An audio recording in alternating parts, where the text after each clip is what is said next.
উনি আলটিমেটাম দিবার কে? উনি কে? কে ডাকছে ওনাকে আলটিমেটাম দিতে? ওনার আমরা চিনি। উনি একসময় তৃণমূল করতো, উনি সে তৃণমূল করে তখন তো আমাদের পক্ষে কথা কই নাই। দিল্লির সংসদে সেন্টারের এমপি অর্থাৎ লোকসভার এমপি আসাদুদ্দিন ওয়াইসি শপথ পড়া করে দাঁড়িয়ে পড়ে বলছে জয় হিন্দ জয় ফিলিস্তিন। ওনাকে আগে বলেন আসাদুদ্দিনের পাও দিয়ে জল খাইতে। উনি বাংলাদেশ নিয়ে কথা বলার কে? উনি শুভেন্দু অধিকারী আমরা চিনি না? আর এরা হিন্দুদের নেতৃত্ব জন্য ফেসবুকে কেউ দেখে 3 কোটি নেতা 2 কোটি নেতা, ওকে 3 কোটি নেতা, ওকে তো ইস্কনই ছুড়ে ফেলে দিছে। ও আবার 3 কোটি নেতা কি করে হয়? চিন্ময় কুমার প্রভুর কাছে। হ্যাঁ, প্রভু বলবেন না, চিন্ময় কৃষ্ণ, আমি প্রভু বলি না। তার কাছে তাকে নিরাপদ তো না প্রভু হলে তাকে বলে, হিন্দুরা তো প্রভু বলে তাকে। হ্যাঁ, বলে যারা বোঝে না তারা বলে প্রভু, আমি বলি না। সবাই প্রভুর যোগ্য না। আপনার কাছে শেষ একটা 2 লাইনের মতো শুনতে চাই, সেটি হলো যে শুভেন্দু অধিকারী পশ্চিমবঙ্গের বিজেপির নেতা, প্রধান, তিনি 48 ঘন্টা আলটিমেটাম দিয়েছেন বাংলাদেশকে যেন। উনি আলটিমেটাম দিবার কে? উনি কে? কে ডাকছে ওনাকে আলটিমেটাম দিতে? ওনার আমরা চিনি। উনি একসময় তৃণমূল করতো, উনি সে তৃণমূল করে তখন তো আমাদের পক্ষে কথা কই নাই। এখন উনি বিজেপি ট্রাম্প কার্ড হিন্দুদের ভোট নেওয়ার জন্য উনি এখন বলতেছে উনি আলটিমেটাম দিবার কে? উনি আমাদের ইন্টারনাল ব্যাপারে কথা বলার উনি কে? উনি আমি বলি ত্রিপুরা, ওই যে ত্রিপুরায় রান্ডি বাজারে মন্দির ভাঙছে, উনি কি করছে? কলকাতার গার্ডেন ডিসে মন্দির ভাঙছে, উনি কি করছে? তারপরে হুগলিতে মন্দির ভাঙছে, কি করছে? ওনার লক্ষ্মী পূজার মন্দির ভাঙছে, বাকালীর মন্দির ভাঙছে, উনি সেটাকে রক্ষা করতে বলেন। ওনাকে বলেন আগে ওনাকে রক্ষা করতে। দিল্লির সংসদে সেন্টারের এমপি অর্থাৎ লোকসভার এমপি আসাদুদ্দিন ওয়াইসি শপথ পড়া করে দাঁড়িয়ে পড়ে বলছে জয় হিন্দ জয় ফিলিস্তিন। ওনাকে আগে বলেন আসাদুদ্দিনের পাও দিয়ে জল খাইতে। উনি বাংলাদেশ নিয়ে কথা বলার কে? উনি শুভেন্দু অধিকারী আমরা চিনি না? সকালে একবার পাল্টি খায়, বিকালে একবার পাল্টি খায়, আজকে তৃণমূল, কালকে বিজেপি, পরশুদিন ভং দল রং সব, নিজেদের তো ঠিক নাই, আগে ওনাদের ঠিক করতে বলেন। আমরা চিনি শুভেন্দু অধিকারীকে, আগে ওনাদের একদম। ঠিক করতে বলেন। শুভেন্দু অধিকারী আলটিমেটাম দিয়ে উনি কে? কোন রাষ্ট্রে এখন ক্ষমতা আছে? উনি একটা রাজ্যের বিরোধী দলীয় নেতা, এটাই না আপনার জন্য। আপনার আপনার ব্যাপারে একটু আপনি বলবেন, কারণ অনেকেই আপনার এই বক্তব্য থেকে প্রায় হাজার হাজার মানুষ আপনার সম্পর্কে একটু জানতে চায়। পাশাপাশি চট্টগ্রামে যে আজকে একজনকে হত্যা করা হয়েছে, একজন আইনজীবীকে, অনেকেই মনে করছে ইসকনের তারা কেউ জড়িত থাকার সুযোগ নেই, কিন্তু ইসকনের লোকজন সেখানে সমাগম হয়েছে। ইসকন অনেকেই একটু আগে একজন আইনজীবী সাক্ষী পর্যন্ত দিলেন। তো এটার আসলে ভবিষ্যৎ কি হতে পারে বলে মনে করেন? এটার ভবিষ্যৎ খুব খারাপ।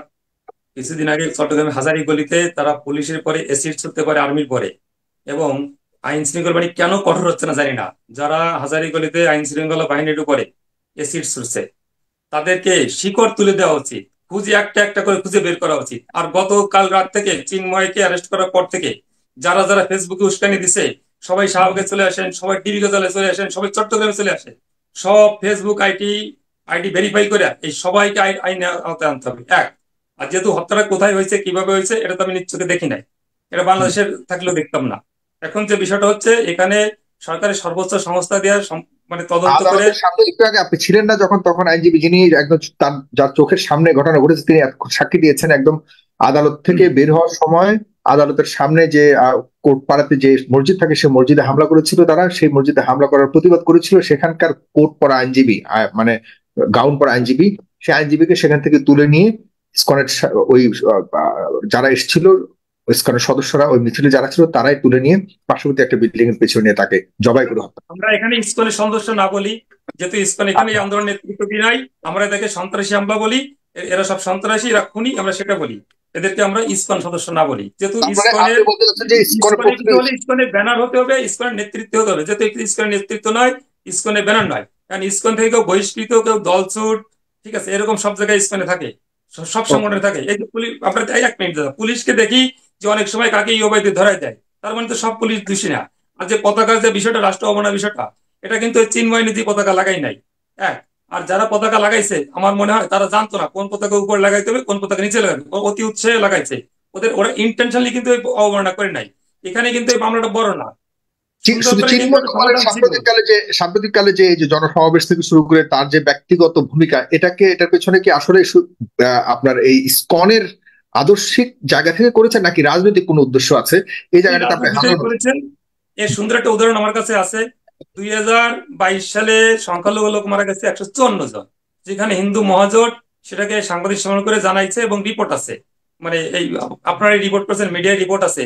কিন্তু 2023 ওইটার প্রেক্ষাপটে 2023 সালে যখন কংগ্রেসম্যানরা, ওই যে মার্কিন কংগ্রেসম্যানরা জো বাইডেনের কাছে চিঠি লেখে বাংলাদেশে হিন্দু নির্যাতন হয়, তখন কিন্তু এই এই এই এরা চন্দন ধর ওরফে চেন্ময় এবং লীলারাজ তখন তো চিঠি লেখে যে বাংলাদেশে হিন্দু নির্যাতন হচ্ছে না। 154 জন লোক মারা গেলে এরা চিঠি লিখেছিল প্রেসিডেন্টের কাছে, হিন্দু নিয়ন্ত্রণ হয় না।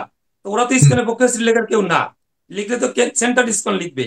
তো ওরা যখন লিখছিল সেটি ইসকন নিয়ন্ত্রণ হয় না, 154 জন লোক মারা গেলে, কিন্তু 5 থেকে পর থেকে কি কি ঘটনা হয়েছে, কয়টা হত্যা হয়েছে, কয়টা খুন হয়েছে, কয়টা বাড়ি অগ্নিসংযোগ হয়েছে, এর কোনো তথ্য এই কুশলের কাছেও নাই, এই চিন্ময়ের কাছেও নাই, লিলার কাছেও নাই, এই বাটপার কারোদের কাছে নাই, এই বাটপারদের। অথচ এরা একটা মানে দেশটাকে অস্থিতিশীল জায়গায় নেওয়ার জন্য এগুলো করতেছে। ওদের অবশ্যই রাজনৈতিক উদ্দেশ্য। আওয়ামী লীগ ক্ষমতায় থাকতে ওদেরকে চিঠি লিখতে হয় যে বাংলাদেশে হিন্দুরা সুখে আছে, আর এখন বিনা কারণে বলতে হয় হিন্দুরা সব চলে গেল। তো অবশ্যই চলের মতো পরিষ্কার, তো বাচ্চারাও বোঝে এই এটা সরকার, আমি রাজনৈতিক উদ্দেশ্য। আমি আপনার কাছে লাস্ট, আপনার কাছে খুব ইন্টারেস্টিং প্রশ্নগুলি করছে এবং আপনার উত্তরগুলি খুব ইন্টারেস্টিং, খুব বললে দিচ্ছেন। লাস্ট প্রশ্ন হলো, এই সরকার আসার পর আসলে শেখ হাসিনা সরকার আমলে হিন্দুরা কেমন ছিল, আর এই সরকার আসার পর কেমন ছিল? এই আগে চিঠি লিখেছে যে হিন্দুরা ভালো আছে, এখন হিন্দুরা খারাপ আছে, চিঠি লেখার পেছনের কারণ কি এবং কতটুকু খারাপ আছে বলে মনে করেন? আমি একবার করেই যাচ্ছি সবার কাছে, আমি আসছি আপনাদের বাকিদের কাছে আসছি, খুব হ্যাঁ, ইন্টারেস্টিং শেষ প্রশ্নটা করছি। হিন্দুরা কখনো নিজের জন্য কাঁদে না, হিন্দুরা সবসময় একটা গল্লির জন্য কাঁদে, অপরের জন্য কাঁদে। তখন চিঠি লিখছে অপরের বাঁচানোর জন্য, এখনো চিঠি লিখছে অপরকে আনার জন্য, নিজেদের জন্য হিন্দুরা কাঁদে না। আর এরা হিন্দুদের নেতৃত্ব জন্য ফেসবুকে কেউ দেখে 3 কোটি নেতা, 2 কোটি নেতা, ওকে 3 কোটি নেতা, ওকে তো ইস্কনই ছুড়ে ফেলে দিছে, আবার 3 কোটি নেতা কি করে হয়? ওকে, ও তো ইস্কনই ছুড়ে ফেলে দিছে কি জন্য? ইন্টারন্যাশনাল চাইল্ড প্রোটেকশন অফিস থেকে ওকে, মানে শিশুরা নিরাপদ না ওর কাছে, আর মানে সে অনেক শিশু নিরাপদ না বলতে কি বোঝাতে চাচ্ছেন? এর আগেও আপনি এটা বলেছেন, মানে তার কাছে নিরাপদ শিশু। না বলতে, শিশুরা, নারীরা তার কাছে নিরাপদ না ইসকনের থেকে বিভিন্ন অভিযোগের কারণে ইন্টারন্যাশনাল চাইল্ড প্রোটেকশন চিন্ময় কুমার, অফিস। চিন্ময় কুমার প্রভুর কাছে। হ্যাঁ, প্রভু বলবেন না, চিন্ময় কৃষ্ণ, আমি প্রভু বলি না। তার কাছে তাকে নিরাপদ তো না প্রভু হলে তাকে বলে, হিন্দুরা তো প্রভু বলে তাকে, হ্যাঁ। বলে যারা বোঝে না তারা বলে প্রভু, আমি বলি না। সবাই প্রভুর যোগ্য না। বিষয়টা হচ্ছে যে ওনার কাছে নিরাপদ না, এবং ইসকনের কিছু সাংগঠনিক কার্যকলাপ আছে, যেমন চিঠি লেখা, লিখলে কেন্দ্রীয় ইসকন লাগবে, উনি লিখছিলেন, এবং সব মিলে ওনাকে বহিষ্কার করে মন্দির থেকে উঠতে দেয় নাই। কিন্তু সবসময় দেখবেন আগাছার বার বেশি, অফলন ফল। যেমন রাম রহিম সিং এ, তাকে অ্যারেস্ট করেন, 20 জন লোক মারা গেল ধর্ষকে, ঠিক উনার স্থানীয় কিছু লোকজনকে হাতে রেখে উনি এই মন্দিরে থাকে। এবং ঢাকায় এসে কিন্তু উনি ঢাকার ইসকন মন্দিরে থাকে না, উনি ঢাকার অন্য মন্দিরে থাকে, ঢাকা ইসকনে তাকে গ্রহণ করে না। শুধু তার মানে চিন্ময় না, অফিসিয়ালি এরকম অনেক ইসকনের, চিন্ময় ইসকনের মধ্যে আছে। যতটুকু বুঝতে পেরেছি, আমি যতটুকু বুঝতে পেরেছি, আসলে অফিসিয়ালি যে ইসকন, প্রকৃত ইসকন যারা করছে তাদের সাথে চিন্ময় কুমারের কোনো সম্পর্ক এরকম ভাবে নাই, তাদের আদর্শের সাথে সম্পর্ক নাই, এবং এই মুহূর্তে চিন্ময়ও লাইন ছিল, সাংগঠনিকভাবে বিপদগামী। ইসকনের কেউ না, তাকে বহিষ্কার করা হয়েছে বিভিন্ন কারণে, চাইল্ড অ্যাবিউজ থেকে শুরু করে অন্যান্য কারণে, অনৈতিক কারণে। এখন তিনি ইসকন নিয়ে যে আহ, আন্দোলন করছেন, যে ভূমিকা রাখছেন, এটি আসলে মূল ইসকনের বিষয় না, এটি রাজনৈতিক উদ্দেশ্যে সেই ইসকনের নাম ব্যবহার করছে, আমরা হয়তো বোঝার আহ মানে কাজ। হিন্দুদের আবেগ অনুভূতি হুজুগ এটা ব্যবহার করার জন্য সে ওই ওই যে পোশাকটা পরছে, এবং ওই পোশাকটা বিক্রি করছে, আর এই হিন্দুদের আবেগ অনুভূতি নিয়ে খেলার জন্য ইসকন শব্দ ব্যবহার করছে, মূলত ইসকন তার সাথে নেই।